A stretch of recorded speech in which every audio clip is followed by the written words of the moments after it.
Hey everyone, so friend कैसे हैं आप सभी। आशा है आप सभी अच्छे होंगे, मस्त होंगे, स्वस्थ होंगे। सो गाइस, आज की वीडियो काफी इंपॉर्टेंट होने वाली है क्योंकि आज की इस वीडियो में मैं उन स्टूडेंट्स के लिए बात करने वाला हूं जो एमपी आयुष काउंसलिंग में पार्टिसिपेट करना चाहते हैं। जब से AA काउंसलिंग का शेड्यूल रिलीज हुआ है तो मेरे पास कई स्टूडेंट्स के कॉल आए थे कि सर एमपी आयुष काउंसलिंग कब से स्टार्ट होगी। तो आज मैं आपको एक्सपेक्टेड डेट बताऊंगा कि कब से आपकी काउंसलिंग स्टार्ट होगी। साथ ही में हम बात करेंगे स्टेप बाय स्टेप प्रोसेस, यानी कि आपको किस प्रकार से एमपी आयुष काउंसलिंग में पार्टिसिपेट करना है। ठीक है, चाहे आप स्टेट डोमिसाइल वाले स्टूडेंट है, चाहे आप अदर स्टेट के कैंडिडेट्स हैं, यानी कि महाराष्ट्र हो गया, बिहार हो गया, जो एमपी के प्राइवेट कॉलेज में एडमिशन लेना चाहता है, तो मैं उनके लिए भी आज की इस वीडियो में बात करूंगा। और साथ ही में मैं एक एक्सपेक्टेड कट ऑफ भी बताऊंगा कि क्या कट ऑफ रहने वाली है। ठीक है, तो चलिए वीडियो को स्टार्ट करते हैं। इससे पहले आपको मैं बता दूं कि अगर आपने चैनल को सब्सक्राइब नहीं किया तो आप चैनल को सब्सक्राइब कर लीजिए, क्योंकि यहाँ पर आपको एमपी आयुष काउंसलिंग से रिगार्डिंग राइट इन्फॉर्मेशन मिलेगी। ठीक है, आप अदर यूट्यूब चैनल पर जाएंगे तो आपकी जो इन्फॉर्मेशन है वो अधूरी रह जाएगी। लेकिन आप अगर आयुर्वेदा विंग्स चैनल को सब्सक्राइब करते हैं तो यहाँ पर आपको आयुष काउंसलिंग से रिगार्डिंग राइट इन्फॉर्मेशन मिलेगी, एग्जैक्ट इन्फॉर्मेशन मिलेगी। यहाँ पर कोई भी बात आपसे छुपाई नहीं जाएगी। ठीक है, और टाइम टू टाइम आपको यहाँ पर सारी वीडियोस काउंसलिंग से रिगार्डिंग मिलती रहेगी, ताकि आप सभी को क्या मिले, एक राइट गाइडेंस मिले। ठीक है, आप सभी को नहीं पता है, जब आप बीएमएस में एडमिशन लेंगे तब आपको पता चलेगा कि मेरी Ayurveda wings classes online classes में लेता हूँ। ठीक है, ऑल ओवर इंडिया से मेरी कोचिंग में आज स्टूडेंट पढ़ रहे हैं। ठीक है, तो ये बताना क्या जरूरी है, क्योंकि स्टूडेंट्स को पता तो होना चाहिए कि आप जिससे काउंसलिंग करा रहे हैं वो आखिरकार है कौन। ठीक, तो मेरे को हर कॉलेज के बारे में पता है। अगर नहीं पता होता तो मैं जो मेरे स्टूडेंट्स पढ़ रहे हैं तो मैं उनसे पूछ लेता हूं कि आपका कॉलेज कैसा है, आपके अकॉर्डिंग आप कितना रेटिंग दोगे। ठीक है, तो इस तरह से मैं स्टूडेंट से ही कॉलेज के बारे में कंफर्म कर लेता हूं, क्योंकि जो वहां पर पढ़ रहा है उनके अलावा कोई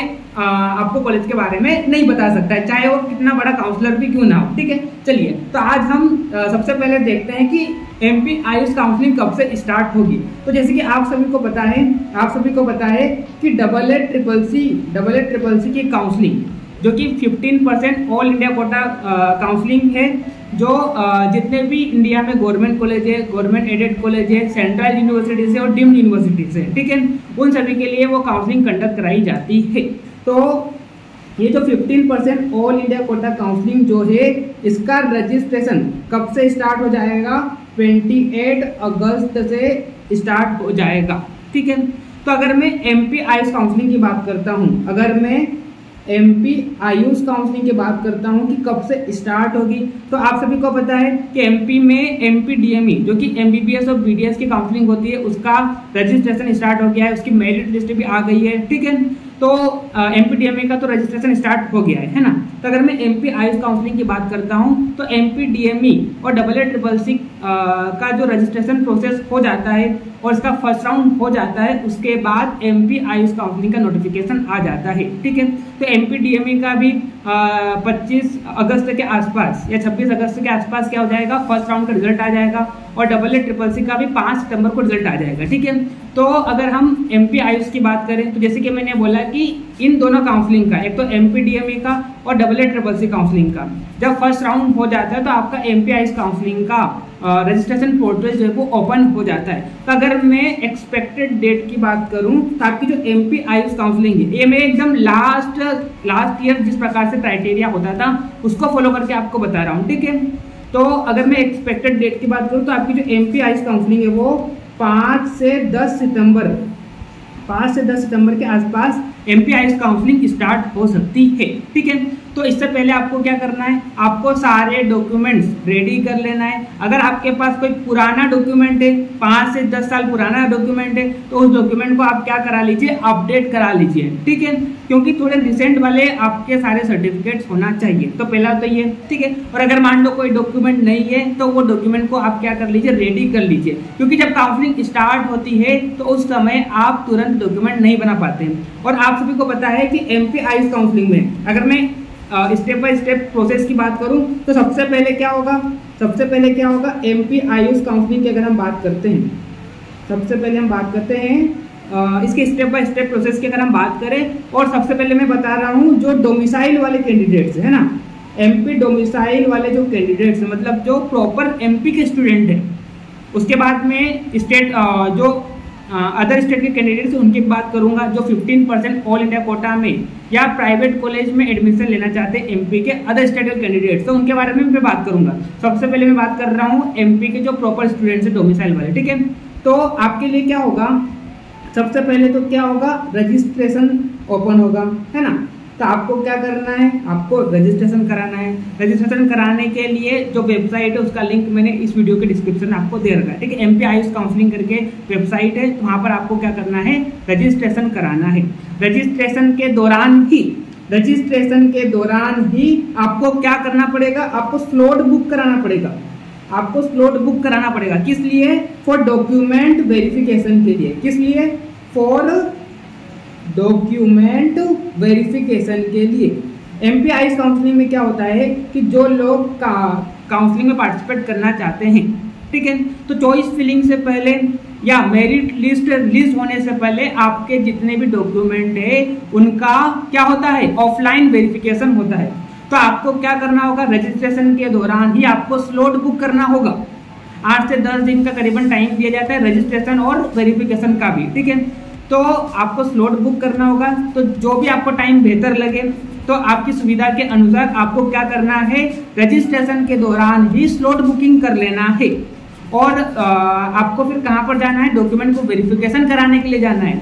तो कहाँ पर जाना है आपको, आपके आसपास जो भी गवर्नमेंट कॉलेज है, 7 टोटल गवर्नमेंट कॉलेज है, तो आपके आसपास जो भी गवर्नमेंट कॉलेज है वहाँ पर आपको फिजिकल जाना है और आपके डॉक्यूमेंट को वेरिफिकेशन कराना है ना। वहाँ से आपको एक रिसिप्ट मिलेगी, ठीक है। अगर आपको रिसिप्ट मिल जाती है, यानी कि आपके डॉक्यूमेंट सब कुछ सही है, सब कुछ रेडी है, तो आपको काउंसलिंग में पार्टिसिपेट करने को मिलेगा। अगर कोई डॉक्यूमेंट नहीं है आपके पास या कोई गलत डॉक्यूमेंट है तो आप काउंसलिंग में पार्टिसिपेट नहीं करा पाएंगे, ठीक है। तो सबसे पहले मैंने क्या बोला, सबसे पहले आपको रजिस्ट्रेशन कराना होगा। रजिस्ट्रेशन के दौरान ही क्या होगा, आपका डॉक्यूमेंट वेरिफिकेशन होगा। और डॉक्यूमेंट वेरिफिकेशन ऑफलाइन होगा, मतलब जितने भी गवर्नमेंट कॉलेज है वहाँ पर आपको जाना है, मतलब सब दूर नहीं जाना है। आपके आसपास जो भी एक गवर्नमेंट कॉलेज है वहाँ पर आपको डॉक्यूमेंट लेकर जाना है और सारे डॉक्यूमेंट को आपको क्या कराना है, वेरीफाई कराना है। तो आपको एक वेरिफिकेशन स्लिप मिलेगा, वो आपको संभाल के रखना है, क्योंकि जब आपको कॉलेज अलॉट हो जाएगा तो आपको वो लगेगा, ठीक है। तो इस तरह से मैंने क्या बोला, रजिस्ट्रेशन, फिर उसके बाद आपका क्या होगा, डॉक्यूमेंट वेरिफिकेशन होगा। उसके बाद क्या होगा, उसके बाद चॉइस फिलिंग होगी आपकी, है ना। आपकी क्या होगी, चॉइस फिलिंग होगी। तो जिस भी कॉलेज में आप एडमिशन लेना चाहते हैं आप चॉइस फिलिंग कर सकते हैं। अगर आप मेरे से पर्सनली चॉइस फिलिंग कराना चाहते हैं, अगर आप सही कॉलेज में जाना चाहते हैं, ठीक है, या मेरे से पर्सनल फुल काउंसलिंग गाइडेंस लेना चाहते हैं, मैं ऑन कॉल पर आपको मैं पर्सनल काउंसलिंग गाइडेंस दूंगा। तो उसके लिए आपको क्या करना है, आप मेरा Ayush and veterinary counselling guide करके मैंने कोर्स को लॉन्च कर रखा है। आपको ये कोर्स कहाँ पर मिलेगा, मेरे आयुर्वेदा विंग्स एप्लीकेशन में, जिसका लिंक आपको मैंने इस वीडियो के डिस्क्रिप्शन में दे रखा है। तो आप एप्लीकेशन को फटाफट डाउनलोड कीजिए, ठीक है। आपको ये कोर्स वहाँ पर मिल जाएगा। तो आपको वहाँ पर all India quota plus state quota counselling guide में करूंगा। इसके अलावा प्रीवियस ईयर की आपको वहाँ पर कट ऑफ मिल जाएगी, चाहे गवर्नमेंट कॉलेज की या प्राइवेट कॉलेज की हो। टॉप कॉलेज की लिस्ट आपको मिल जाएगी। फीस स्ट्रक्चर वहाँ पर मैं अपलोड कर दूंगा, या तो मैं आपको कॉल पर ही बता दूंगा, ठीक है।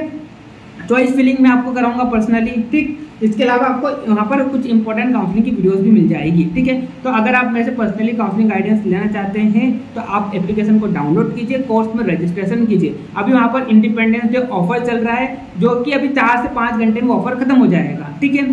तो वैसे तो कोर्स का प्राइस जो है वो टोटल कितना है, 1000 रुपये है। तो अभी इंडिपेंडेंस डे ऑफर चल रहा है, जो कि 4 से 5 घंटे में, अभी 23 अगस्त, अभी क्या मैं अभी 6-7 बजे तक अपलोड करूंगा वीडियो को, तो 4 से 5 घंटे बाकी है। तो आपको यही कोर्स जो है वो लगभग 650 के आसपास मिल जाएगा। 37% ऑफ चल रहा है अभी, ठीक है। तो अगर आप 4-5 घंटे में अभी वीडियो देखने के बाद रजिस्टर करते हैं तो आपको 650 के अंदर ये कोर्स मिल जाएगा, वरना 1000 में आप फुल काउंसलिंग गाइडेंस मेरे से ले सकते हैं, ठीक है। तो चलिए, अगर आपको कोई डाउट हो तो ये नंबर मेरा है, आप कांटेक्ट कर लो, ठीक। चलिए, तो चॉइस फिलिंग होगा। चॉइस फिलिंग के बाद अगर आपके मार्क्स के अकॉर्डिंग आपको कोई कॉलेज मिल रहा है तो आपको कॉलेज अलॉट हो जाएगा। फिर अगर आपको एडमिशन लेना है तो आप क्या कीजिए, जाइए कॉलेज में और आप सारे डॉक्यूमेंट लेके जाइए और फीस लेकर जाइए और एडमिशन ले लीजिए। अगर नहीं लेना है तो आप फ्री एग्जिट भी ले सकते हो और सेकंड राउंड के लिए आप क्या कर सकते हैं, पार्टिसिपेट कर सकते हैं, या आप अपग्रेडेशन के ऑप्शन को भी चूज करके आप नेक्स्ट राउंड में पार्टिसिपेट कर सकते हैं, ठीक है। तो आगे जो भी प्रोसेस होगा तो मैं आपको बताऊंगा।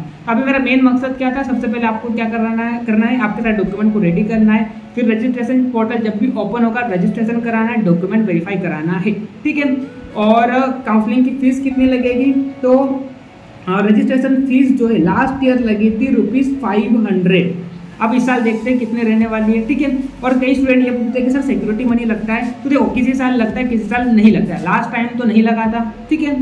तो वो इन्फॉर्मेशन बुलेटिन इस ईयर का आएगा तो मैं आपको अलग से वीडियो बना दूंगा सारी, ठीक है। जब इन्फॉर्मेशन बुलेटिन या सारी इन्फॉर्मेशन वेबसाइट पर अपलोड हो जाएगी तो इस साल कैसा रहने वाला है, क्या फी रहने वाली है, तो मैं वीडियो बना दूंगा। तो आप क्या कीजिए, चैनल को सब्सक्राइब कर लीजिए, बस आपको इतना करना है, ठीक है। चलिए, तो इस तरह से रहने वाला है। ये मैंने पूरा किसकी बात करी, 85% जो स्टेट कोटा के स्टूडेंट है उनकी बात करें, ठीक है। अब मैं बात करता हूँ जो ऑल इंडिया कोटा के स्टूडेंट हैं, यानी कि जो अदर स्टेट के कैंडिडेट हैं वो एमपी के आइस काउंसलिंग पार्टिसिपेट करना चाहते हैं, तो आप क्या कर सकते हैं। देखो एमपी में क्या होता है, जितने भी प्राइवेट कॉलेजेस है तो इनकी जितनी भी सीट है उसमें से 85% जो सीट होती है, 85% सीट जो होती है वो स्टेट कोटा वाले स्टूडेंट्स के लिए होती है, और 15% सीट्स जो होती है इसके लिए ऑल इंडिया कोटा काउंसलिंग होती है, जहां पर अदर स्टेट के कैंडिडेट पार्टिसिपेट कर सकते हैं। तो जो अदर स्टेट के कैंडिडेट है तो वो क्या कर सकते हैं, एमपी की जो 85% स्टेट कोटा काउंसलिंग होती है उसमें भी पार्टिसिपेट कर सकते हैं, और ऑल इंडिया कोटा जो काउंसलिंग होती है उसमें भी पार्टिसिपेट कर सकते हैं। मतलब अब ऐसा नहीं कि आप 85% स्टेट कोटा में भी पार्टिसिपेट कर लो और ऑल इंडिया कोटा में पार्टिसिपेट कर लो, आप दोनों में से एक जगह पार्टिसिपेट कर सकते हैं। या तो आप ऑल इंडिया कोटा वाले काउंसलिंग में पार्टिसिपेट करो एमपी की, या तो आप जो स्टेट वाले स्टूडेंट हैं उनके साथ भी आप क्या कर सकते हैं, पार्टिसिपेट कर सकते हैं। मतलब अगर आपने मान लो स्टेट कोटा यानी कि स्टेट कोटा के जो स्टूडेंट है, मतलब स्टेट कोटा की जो काउंसलिंग होती है उसमें अगर आपने पार्टिसिपेट कर लिया तो आप ऑल इंडिया कोटा के लिए इनएलिजिबल रहेंगे। अगर आपने ऑल इंडिया कोटा में पार्टिसिपेट कर लिया तब जो स्टेट कोटा वाली काउंसलिंग होती है उसके लिए आप क्या रहेंगे, इनएलिजिबल रहेंगे, ठीक है। तो दोनों में से आप क्या कर सकते हैं, एक जगह काउंसलिंग में पार्टिसिपेट कर सकते हैं। अगर आप स्टेट कोटा में पार्टिसिपेट करेंगे तो चाहे आपकी कोई सी भी कैटेगरी हो आप जनरल कैटेगरी में आओगे, और अगर आप ऑल इंडिया कोटा में अगर पार्टिसिपेट करोगे तो आपकी जो भी कैटेगरी है वहाँ पर मान्य होगी, लेकिन आपका जो सर्टिफिकेट है वो सेंट्रल से बना हुआ होना चाहिए, ठीक है। मतलब अगर मान लो एसटी कैटेगरी के बाद आपका जो सर्टिफिकेट है वो सेंट्रल से बना हुआ होना चाहिए, आपका स्टेट वाला वहाँ पर काम नहीं करेगा, ठीक है। तो इस तरह से यहाँ पर आप 85% स्टेट कोटा काउंसलिंग में पार्टिसिपेट कर सकते हैं और आप ऑल इंडिया कोटा में पार्टिसिपेट कर सकते हैं। और जो ऑल इंडिया कोटा की जो काउंसलिंग है वो सिर्फ और सिर्फ किसके लिए होगी, प्राइवेट कॉलेजेस के लिए होगी। अगर आप एमपी के गवर्नमेंट कॉलेज में एडमिशन लेना चाहते हैं तो आपको फिर डबल काउंसलिंग कराना होगी, ठीक है। एमपी के जितने भी गवर्नमेंट कॉलेज है उनकी 15% सीट्स जो होती है वो तो डबल के थ्रू भरी जाती है। ये जो मैं बता रहा हूँ all India quota counselling MP की, ये सिर्फ प्राइवेट कॉलेज के लिए है, ठीक है। वही अगर आप 85% की अगर आप बात करते हैं तो यहाँ पर तो 85% स्टेट कोटा जो है जहाँ पर गवर्नमेंट कॉलेज भी रहेंगे और प्राइवेट भी कॉलेज रहेंगे, ठीक है। लेकिन अगर आप एमपी के 85% स्टेट कोटा वाले काउंसलिंग में पार्टिसिपेट करेंगे जो अदर स्टेट कैंडिडेट है तो आपको सिर्फ और सिर्फ प्राइवेट कॉलेजेस की चॉइस फिलिंग करने को मिलेगी, गवर्नमेंट कॉलेजेस की नहीं मिलेगी, ठीक है। आई होप आपको समझ में आ गया होगा मैं क्या बोल रहा हूँ, ठीक। तो आपको क्या करना है, आपको भी सबसे पहले रजिस्ट्रेशन करना है, ठीक है। और अगर हम लास्ट ईयर के अकॉर्डिंग देखें तो आपको डॉक्यूमेंट वेरीफाई तो नहीं कराना है, पहले आपको सबसे पहले क्या करना है, रजिस्ट्रेशन करना है। उस पर डायरेक्ट आपकी चॉइस फिलिंग होगी। फिर जब भी आपको कॉलेज अलॉट होगा तो जो भी कॉलेज आपको अलॉट हुआ है तो आपको कॉलेज में नहीं जाना है, आपको कहाँ पर जाना है, आपको एक सेंटर मिलेगा। लास्ट ईयर जो था सेंटर वो क्या था, पंडित खुशीलाल था, पंडित खुशीलाल गवर्नमेंट आयुर्वेद कॉलेज, जो कि कहाँ पर है, जो कि भोपाल में है, ठीक है। तो यहाँ पर आपको आना है, आपको जो भी कॉलेज अलॉट हुआ है तो अलॉटमेंट लेटर के साथ, कॉलेज की फीस के साथ, है ना, और सारे डॉक्यूमेंट के साथ आपको यहाँ पर आना है। कहाँ पर, पंडित खुशीलाल कॉलेज जो है भोपाल में, वहाँ पर आना है, चाहे आपको कोई सा भी कॉलेज मिला है, ठीक है। तो जो भी आपको कॉलेज मिला है तो वहाँ पर हर कॉलेज के वहाँ पर एक मेंबर रहेगा जो आपके डॉक्यूमेंट को वेरीफाई करेगा, आपकी फीस को लेगा और आपके एडमिशन को ऑनलाइन क्या कराएगा, सारी प्रोसेस को फुलफिल करेगा, ठीक है। आपका एडमिशन को क्या करेगा, वो इंश्योर कराएगा, ठीक है। तो आपको जो भी कॉलेज अलॉट हुआ है प्राइवेट कॉलेज, तो आपको कॉलेज में नहीं जाना है, आपको कहाँ पर जाना है, आपको पंडित खुशीलाल, लास्ट ईयर के अकॉर्डिंग बता रहा हूँ, अभी इस साल जो भी होगा तो वो तो मैं आपको आपके लिए अलग से वीडियो बना दूंगा, उसके लिए आप चैनल को सब्सक्राइब कर लीजिए, ठीक है। इस साल हो सकता है अगर मान लो कोई चेंजेस हुए तो मैं आपको लास्ट ईयर के अकॉर्डिंग सारी प्रोसेस बता रहा हूँ, ठीक है। तो लास्ट ईयर यही होता था कि पंडित खुशीलाल कॉलेज में हर कॉलेज का एक मेंबर रहता था, तो आपके एडमिशन प्रोसेस को करता था जब आपको मान लो कॉलेज अलॉट हो गया है तो, ठीक है। तो इस तरह से यहाँ पर पूरा प्रोसेस रहने वाला है, ठीक। तो बाकी इस साल जो भी होगा तो मैं अलग से वीडियो बनाऊंगा, ठीक है। मेरे पास क्या कई स्टूडेंट्स के कॉल आ रहे थे, तो इसलिए मैंने सोचा कि चलो आपको मैं एक ओवरव्यू दे दूँ किस प्रकार से MPIS काउंसलिंग होगी। आपको क्या करना है, अभी बार वेबसाइट को आपको विजिट करते रहना है कि कब से काउंसलिंग स्टार्ट होगी, ठीक है। जैसे ही काउंसलिंग का नोटिफिकेशन आएगा, हालांकि मैं वीडियो आपको बना दूंगा आपके लिए, ठीक है। तो आपको क्या करना है, चैनल को सब्सक्राइब कर लेना है। तो आई होप आपको आज कंप्लीट प्रोसेस समझ में आ गया होगा कि किस प्रकार से MPIS काउंसलिंग होगी, आप कहाँ पर पार्टिसिपेट कर सकते हैं, कहाँ नहीं कर सकते हैं, ठीक है। तो इस तरह से मैंने आज आपको कंप्लीट इन्फॉर्मेशन दी। तो आई होप आपको समझ में आ गया होगा मैं क्या बोल रहा हूँ। तो मिलते हैं नेक्स्ट वीडियो में, तब तक के लिए okay bye, see you again.